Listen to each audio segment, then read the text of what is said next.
Hot Wheels and other car toy makers have been making cars with gimmicks for some time now. One of the easiest and cheapest gimmicks is glow-in-the-dark plastic. Here we have two modern examples of this type of gimmick. The car on the left is called Cloak and Dagger, and the car on the right is the new 2013 Chevelle currently on the pegs. Let's turn the lights off and check them out. The Cloak and Dagger car is a good example of glow-in-the-dark plastic being used on the outside, and the Chevelle is a good example of the plastic being used on the inside. Now, Matchbox also has glow-in-the-dark cars, and I plan to do a video in the future just on those cars. This Vet is from 1982 and still works great 30 years later.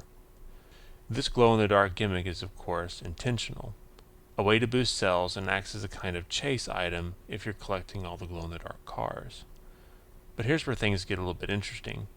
The new Chevelle glows in the dark, but check out last year's model under UV. So, was this also intentional? It's not as clear-cut here. Where glow-in-the-dark plastic is rarely a mistake, fluorescent plastic can be. If this is a mistake, it's one of the coolest mistakes I've seen in a long time. This looks great on camera and unreal in person. It's so bright the light is reflecting off my hand. On a side-by-side comparison, it puts the glow-in-the-dark car to shame. Well, until you turn the lights off. Of course, this effect is not exclusive to just this car. Check out the Skull Crusher. Where the Chevelle had bright tires and semi-bright body, the Skull Crusher has the opposite going on for it, with a bright body and dimmer wheels. The Skull Crusher looks like it's on fire in person. The glowing face really sets it apart, especially with the dark eyes. Wish it had the bright tires they use on the Chevelle.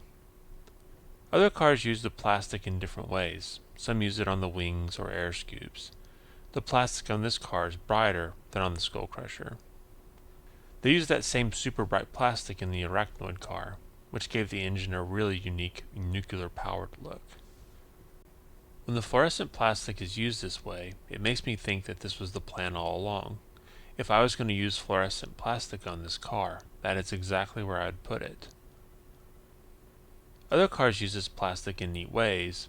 All that I have found so far, fluorescent orange, and for every car I find that the use of the plastic seems intentional, I found another like this one, Scorpedo. Well, it probably wasn't intentional here. So let's turn the lights back on so you can see what the cars look like in regular light.